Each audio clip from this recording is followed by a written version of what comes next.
ये कहानी है जेसी फ्रीमैन की, जो कभी स्पेशल फोर्सेस का हिस्सा रहा करता था, लेकिन अब उसने फौज छोड़ दी है और एक सिक्योरिटी गार्ड की नौकरी करता है। उसकी असली पहचान और अतीत के बारे में किसी को भी जरा सा अंदाजा नहीं है। इस कहानी की शुरुआत होती है मिडिल ईस्ट से, जहां स्पेशल फोर्सेस की एक टीम आतंकवादियों के कब्जे में है।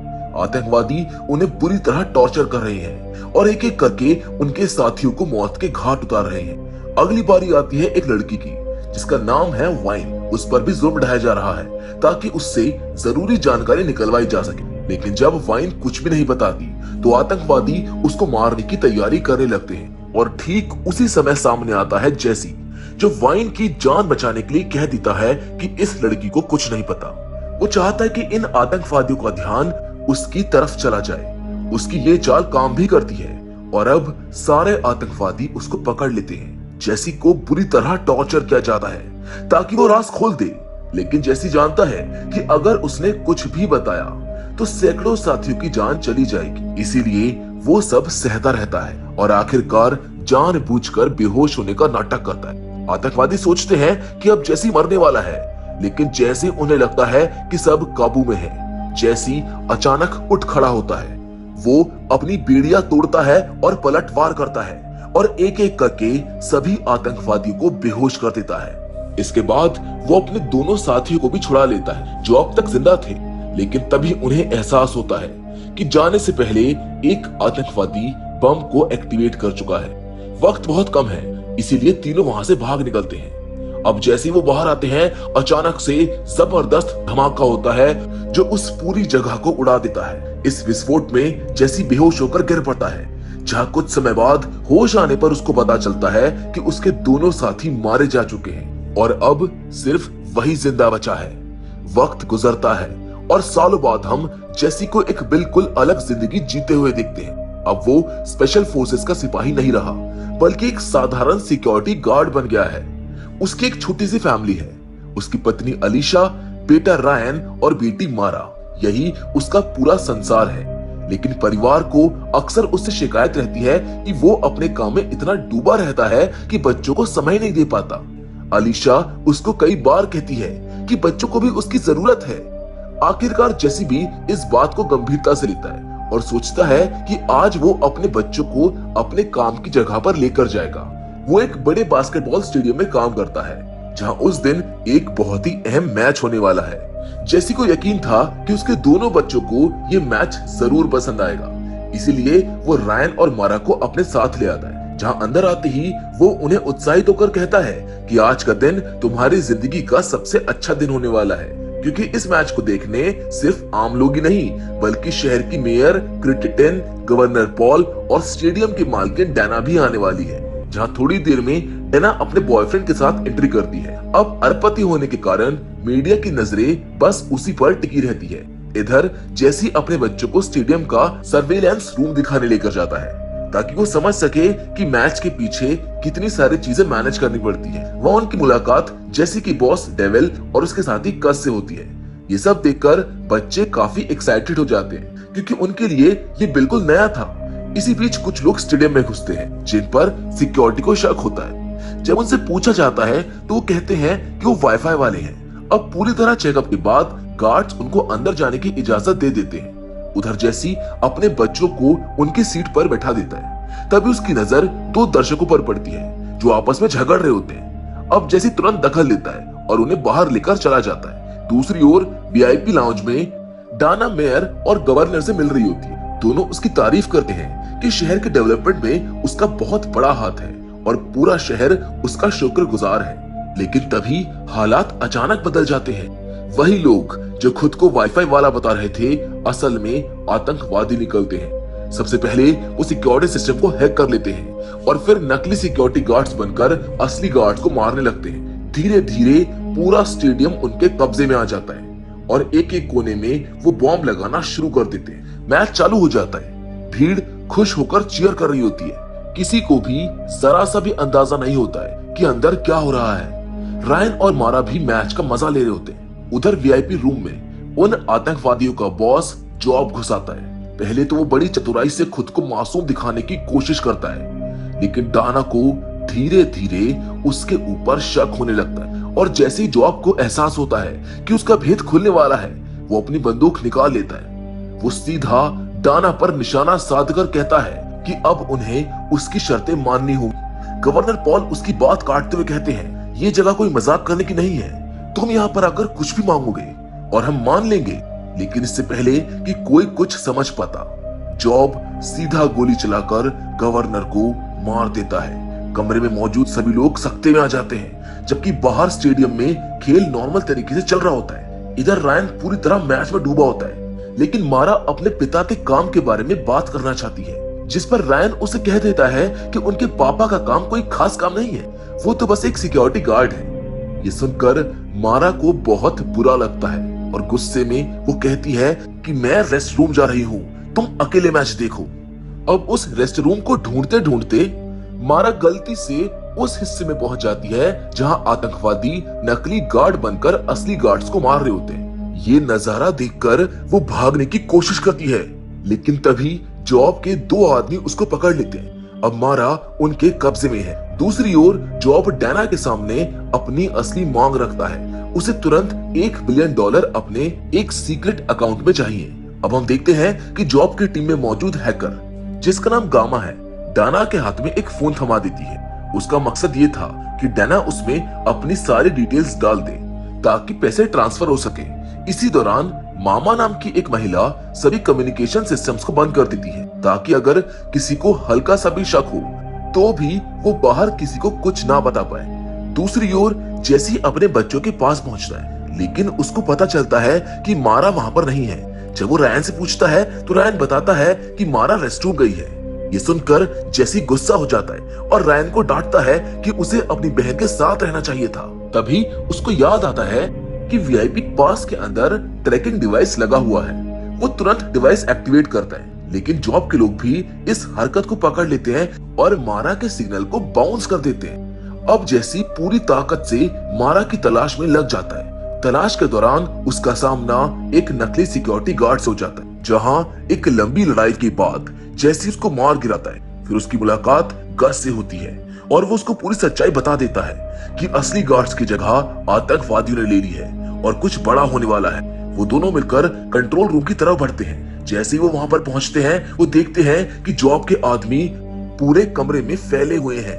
इन्हें देखते ही आतंकवादी फायरिंग शुरू कर देते हैं और अब जान बचाने के लिए जेसी और गस किसी तरह भागकर लिविंग रूम तक पहुंच जाते हैं। वहां जेसी गस से कहता है कि जिन लोगों ने उनके ऊपर हमला किया है उनके पास बेहद एडवांस हथियार है। इसका मतलब साफ है कि ये कोई छोटे मोटे गुंडे नहीं है, बल्कि बहुत खतरनाक अपराधी हैं। इसी बीच वीआईपी रूम में डाना और मेयर जॉब की पहचान कर लेते हैं। उनको याद आता है कि जॉब तो पहले CIA का हिस्सा था, लेकिन एक मिशन के दौरान उसने एक मासूम मुस्लिम परिवार की हत्या कर दी।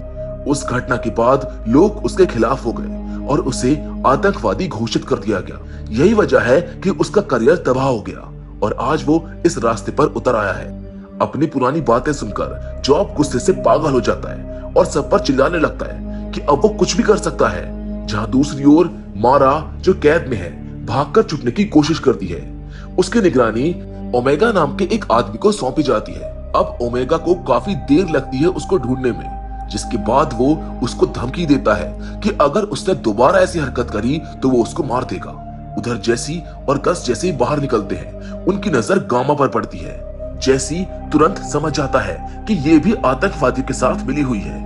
गस उसको पकड़ने की कोशिश करता है, लेकिन गामा शानदार फाइटर होती है। वो एक ही झटके में गस को पटक देती है और अब जेसी और गामा के बीच में जोरदार लड़ाई होती है, जहां काफी देर की जद्दोजहद के बाद आखिरकार जेसी उसके ऊपर भारी पड़ने लगता है। जेसी बंदूक तानकर उससे पूछता है कि मेरी बेटी कहां पर है, जिस पर गामा कहती है कि उसे मारा के बारे में कुछ नहीं पता और अब इससे कोई फर्क नहीं पड़ता है, क्योंकि जैसे मैच खत्म होगा पूरा स्टेडियम बॉम्ब के धमाके से उड़ जाएगा। ये कहकर गामा खुद को खत्म कर लेती है। अब ये सुनकर जेसी भी हिल जाता है। उसे एहसास होता है कि गामा ने पास ही में बॉम्ब लगाया है। वो तुरंत वहां पर पहुंचकर बॉम्ब को डिफ्यूज कर देता है। अपने स्पेशल फोर्सेस के पुराने अनुभव की वजह से वो इस काम में माहिर था और वक्त रहते वो धमाके को टाल देता है। जैसी गस से कहता है कि स्टेडियम में और भी बॉम्ब हो सकते हैं, इसीलिए हमें हर हाल में उन्हें ढूंढकर डिफ्यूज करना होगा। साथ ही में जितने लोग भी हॉस्टेज हैं उनको आजाद कराना भी जरूरी है। इसी वजह से वो दोनों अलग अलग दिशा में निकल पड़ते हैं। इधर दूसरी ओर जॉब का गुस्सा डाना की बातों से और भड़क जाता है। वो चिल्लाकर कहता है कि उसकी एक गलती की वजह से सरकार ने उसके पूरे परिवार को मौत के घाट उतार दिया था और अब वो किसी को नहीं छोड़ेगा। जहां गुस्से में वो डाना को जबरदस्ती एक बंदूक थमाता है और कहता है कि उसे अब चुनाव करना होगा, या तो अपने बॉयफ्रेंड को गोली मारे या फिर मेयर को। डाना कुछ सोच पाती उससे पहले ही जॉब के आदमी आकर बताते हैं कि पैसे उसके अकाउंट में पहुंच चुके हैं। अब ये सुनते ही जॉब थोड़ा शांत हो जाता है और अपने अकाउंट की जांच करने लगता है, लेकिन उसका असली मकसद अभी भी बाकी था। वो पूरे स्टेडियम को उड़ाना चाहता था। वो तुरंत गामा को कांटेक्ट करने की कोशिश करता है ताकि पता लगाया जा सके कि किस किस जगह पर बॉम्ब लगाए गए हैं, मगर उसको अंदाजा हो जाता है कि गामा अब जिंदा नहीं है क्योंकि उसका ईयरपीस जेसी के हाथ में पहुंच चुका था। इसी से जॉब समझ जाता है कि कोई गार्ड है जो अब भी जिंदा है, जिसे उसकी टीम ने रिप्लेस नहीं किया है। गामा की मौत की खबर सुनते ही जॉब का गुस्सा 7वें आसमान पर पहुंच जाता है और वो अपने सभी आदमियों को ऑर्डर देता है कि उस गार्ड को ढूंढ निकालो और खत्म कर दो। तभी ओमेगा मारा को लेकर वहां पर पहुंचता है। अब मारा को भी उन्हीं के बीच बैठा दिया जाता है। इसी बीच जैसी भागता हुआ रायन के पास पहुंचता है और उसको समझाता है कि उसे कैसे मदद करनी होगी। रायन अपनी बहन के लिए डरा हुआ है, लेकिन वो हिम्मत जुटाता है। फिर जैसी और गस साथ मिलकर बॉम्ब ढूंढ निकालते हैं, क्योंकि अगर वो वक्त रहते इन्हें डिफ्यूज नहीं करेंगे तो स्टेडियम में बैठे हजारों लोग पल भर में खत्म हो जाएंगे। भीड़ अभी भी मैच का मजा ले रही थी। उन्हें जरा भी अंदाजा नहीं था कि मौत उनके सर पर मंडरा रही है। उधर जॉब मारा से सवाल जवाब कर रहा है।